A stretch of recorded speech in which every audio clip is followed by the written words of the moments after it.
Hello, everyone. Welcome back to the channel. This is part two. We just did part one. Thanks for joining me again, Jacob, for this So, this book it's a recommendation pleasure, part two. Hunter. Oh, no It's a problem. pleasure. No problem, man.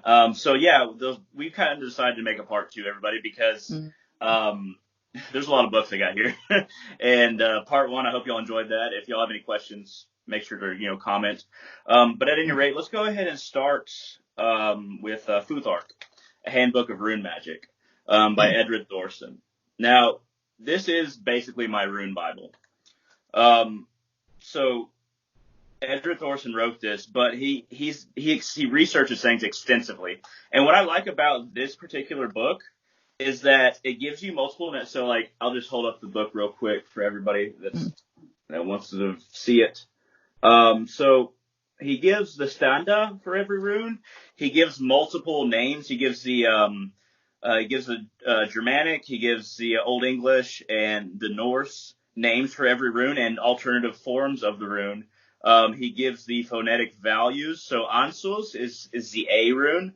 And an esoteric interpretation of name, Odin of the Aesir, ideographic interpretation, the wind-blown cloak of Odin. And then he gives a really concise, short, concise description. And then at the end, he puts how to say it in Galdr. So Ansus, Ansus, Ansuns, As, Ansus. So he gives the Galdr. That's kind of how you might pronounce in Galdr, and he gives keywords: reception, transformation, expression, container/contain, numinous knowledge, inspiration, ecstasy, so on. And then he shows the standa right there at the very end. So, The standa is the form you make your body into. Go ahead. so I have a rune book. It's by somebody called Lisa Chamberlain. I don't know if you've recognised that name from the Wiccan world. It rings a bell. I feel like I might have a couple books by her, but yeah. Yeah, she's written a lot of books, and she's written a book on the runes similar to yours. But she tries to put on like a really positive spin on all the runes. So I don't know if if that book goes into like any of the negative meanings a bit more, or than See, any of this the is other. this Sure. this is something cool about the runes. So, there's well, first of all, there's no positive or negative runes necessarily. But also, I used to do rune readings where I would take into account reversals if the rune is facing a different way. I now realize, based from that book and on my other research, that was never done, and also it can be deceptive. So if people think about reversals, that's fine. You can still use it. You can make it effective. But I no longer use reversals. I use relationships between the runes that I draw, and Yeah. then and a question, of course. But if anybody uses reversals out there, it's completely fine. I've used that many times. So would you say reversals was just sort of based on tarot cards, and that people just wanted to sort of do the same thing with the runes, and they just sort of incorporated that Yeah, like way? I feel like people superimpose other systems onto the runes a lot of the time. And the funny thing is, like I've said in other videos, the runes weren't really used for divination. Now, I use them for divination, and they're very effective for divination. But the runes were actually spirits to the ancient Norse and Northwestern Europeans. They were spirits. They weren't used for divination, and that made me realize that every single rune, through further research, every single rune is actually a primordial spirit that you can connect to. It's a conscious force. Like the runes are conscious. It's complicated because people want to use them like tarot cards, but it's not really. It wasn't used that way, but you can use them that way because I would do even when I use like reversals and them just for divination, my divinations were very good. But that's because it's on the practitioner to use them properly, not necessarily the divination system. Does that make sense? Yeah. So I mean, I love doing my divination work. I mean, I like predicting events and stuff. So when I first started working with runes, I got on really well with them. I'm struggling a bit with tarot cards at the minute personally. But my perspective of runes is that Odin and the web of weird. Odin can see into the web of weird, but he can't manifest. So my perspective of the runes is that Odin found the runes under a tree, and then when Freya comes along, into the Aesir realm. Odin uses Freya. Well, Freya uses the runes to manifest Odin's will. That's pretty much my perspective of what happens with the runes. I just wanted to get your sort of take on that. You could definitely use them to make rune words and sigils to cast spells. I cast spells with the runes all the time. I'm known, well, I use my blood in drawing them and casting them in spells because I'm a blood magician. But you don't have to do that. You can draw them and use them in spells, whether you place them under a candle, whether you burn them and then blow the ashes out into the world. You might even want to bury them, depending on what you're trying to do to somebody. So yeah, they can be used. They can be used for divination. Always used for magic. They were used for magic back in the day, and they are definitely spirits. So they're very versatile. There's no one thing that you can do with them. They are relevant in every way. That's just my input. So if there's one thing I've noticed is if you put it in the shape of a wheel, and the wheels and each part of the wheel is the 9 worlds of Yggdrasil, that the runes will sort of place the energies of the 9 worlds into your life and what's currently happening with the 9 worlds, and those energies will sort of be able to manifest within your life, and you'll be able to sort of work with what's currently happening in those worlds with yourself. And that's one of the things I personally like about the runes, is that you can draw 9 runes and sort of know what's going on in each of these astral realms, and sort of work with them to manifest the right stuff you need to be able to manifest in your life. For sure, like there is an equivalency and a connection to the 9 worlds, which I think of as dimensions within our bodies. There's a connection to, and then the runes can very much tell what's going on in other realms, but also what's happening with our connection to them. Are we truly connected to this? Do we want to be connected to this or that? We need a little bit of all the 9 worlds in us. It's all about making sure that all of them are balanced and being, and then creating balance with their interactions with one another as far as their influences within us. Does that make sense? Yeah. So, should I take a look at Neolithic Shamanism, or you're quite excited about that? So, Neolithic Shamanism is by Raven Caldera and Galina Kraskova. I've barely gone into this book, but go ahead. I have a book by them called Northern Path for the Solitary Practitioner. Sorry, it's a bit of a mouthful. And it's basically like a basic 101 book. So is that a more sort of like in-depth version of that book, do you think? Or so I don't have the book that you have. But they both sound like really good books. I'll just be honest that I haven't gone into Neolithic Shamanism that much, that particular book. But I do know that there's something interesting about Neolithic Shamanism. It's that everything's not as defined. Everything is spirit and soul. It's about judging. It's about trying to figure out exactly where the lines are. And then, in Neolithic Shamanism, there's no lines between things. Just everything is spirit. So really it's really about connecting with the grander whole in the proper ways, and trying to draw something out of this connection that everything's a part of. That's all I can say about Neolithic Shamanism, and that's not even from that book. But I'm willing to bet that later on it's in that book. So let's see. So Frey, I call him Fleur, which is more Danish and Swedish pronunciation.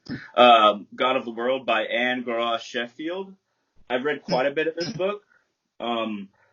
Freyr is one of the 3 Norse gods I work with most. Of course, Odin, Thor, and Freyr.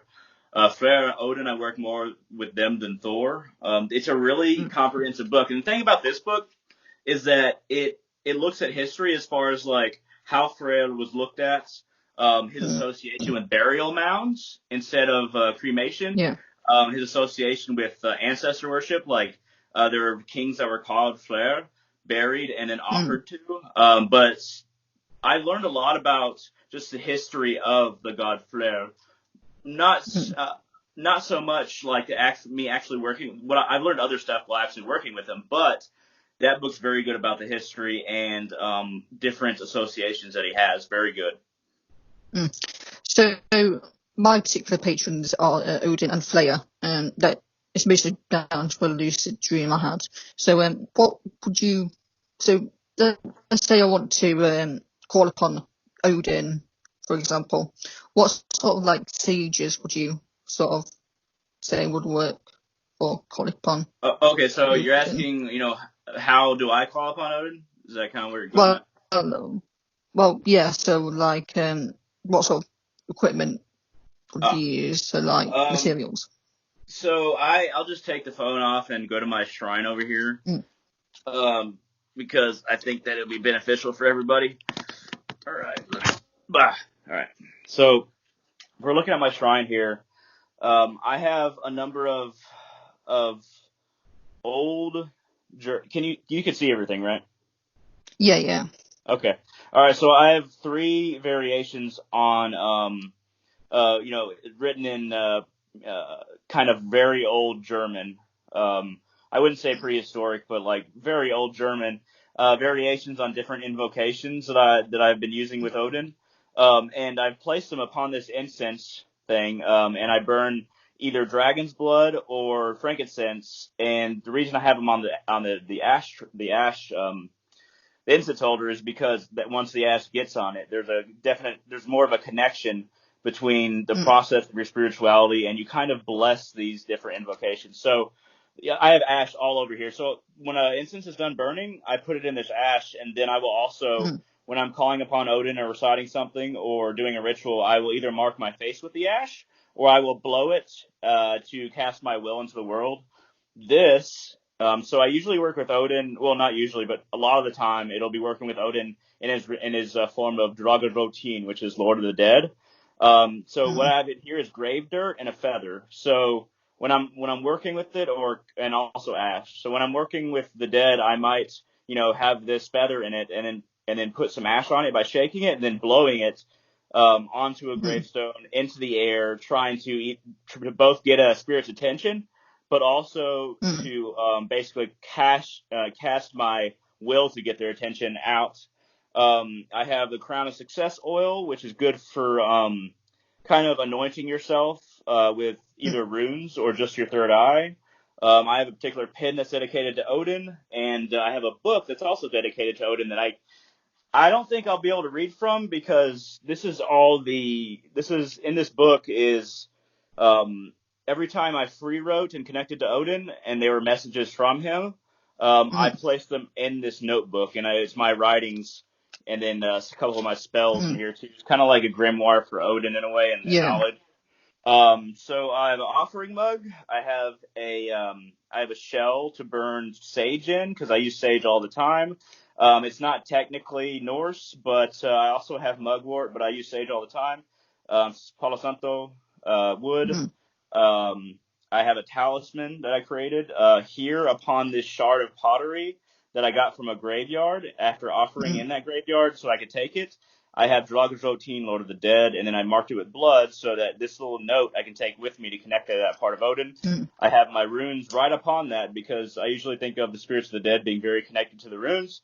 And then I mm, have a few necklaces that I associate with Odin, and this one's filled with a little bit of grave dirt. And this mug, you definitely want an offering mug that you rinse out after, a day of mm. the offering sitting there. Then a candle, and then I have my Odin statue, which I might consecrate with blood or red powder. And that's just kind of like my Odin station right there. But you can definitely feel Yeah. my connection to my connection to the dead through Odin, because I work with the Mm. dead quite a bit. But those are some implements that I have. There's not really. Yeah. So Go I ahead. work with Dragon's Blood a lot, and then one thing I've noticed about it is that you feel really energized, but at the same time, it makes you want to remain extremely calm and focused on what it is you're doing, and it just sort of provides this really nice energy within the room, and it's one of the ones that I like to use most, along with Sage. So For it's sure. good to know that those two I like sort of use the most for those For sort of sure. things. I do like how you said, it does energize you, but it also calms you in a way. So I burn that stuff like all the time. So I think maybe we should fit in a few more books because I Mm, think we got some time here. So okay, so one author I want to talk about is Wayland Skallagrimsson. He is a modern day berserker. He's an Ulfhednar, which means it's the wolf version of a berserker. But he's actually very intelligent, and he understands what it is to be in that state. And he can put himself into that state, and he describes the state. I'll show the book in a second, but he describes the state of being a berserker as not being combining the sympathetic and anti-sympathetic nervous system parts of your spine to kind of join your consciousness with the world around you, and you're not being able to perceive yourself as being separate, but also that a wolf and whatever thought you had is if it's thought of connecting to a wolf, that's what you are in your head. Anyway, I'm getting into too much detail, but the book is Wayland Skallagrimsson, and the author, and then it's Putting on the Wolf Skin. So this is what it looks like. Very good book. I've learned a lot about Norse shamanism in a way through this man. So I have a separate altar to the one. So I have a working altar, but I just have one where I place statues, and upon that I have a Norse Berserkman statue. If you would like to see it, so sure. I have there's a spirituality store near me, and they sell those really good statues. So there, if you can see. I think I see it. Yeah. So what is it made out of? Is that a resin or is that a metal? It's pure bronze. Bronze. So, that's amazing. I like that. I have a book recommendation that isn't often talked about. It's a book called Our Trove, and there's two parts to the book. So the first volume is the history and lore of the gods, and then the second one is like a book full packs of rituals and stuff you can do. And the second one I would strongly recommend for anybody who wants to start getting ritual ideas, and it's very much a beginner's sort of book and easy to understand for people who want to read into rituals you can do. I've seen that. I've actually wanted to buy that. I've seen that before. That actually looks like a good book. So some of these books you have to be careful with because a lot of them can be quite Christianized. So even Snorri Sturluson was a Christian. He was just writing, but he was very accurate about transmitting what his ancestors believed. So another book by that Wayland Skallagrimsson is Scientific Magic. He talks about scientific evidence for things in magic. Very good book. Once again, the Ulfhednar Wayland Skallagrimsson. This point I was reading what your last video, but if we spent more money in science trying to explain these sort of things, I think we would be massively ahead of in terms of civilization aspects and stuff like that. And it's coming. It's coming for sure.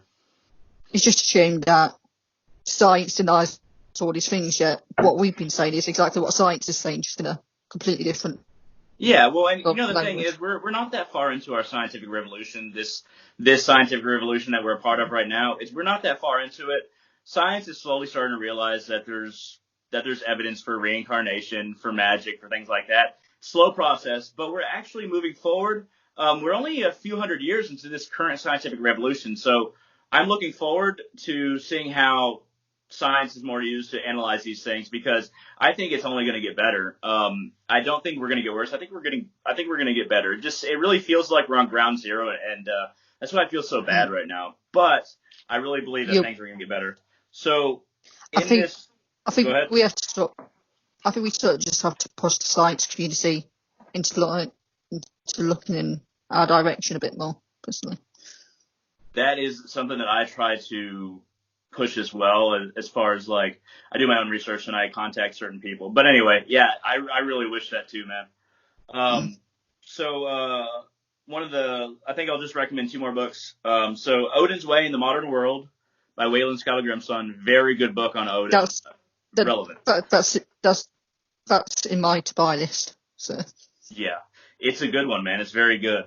So let's see.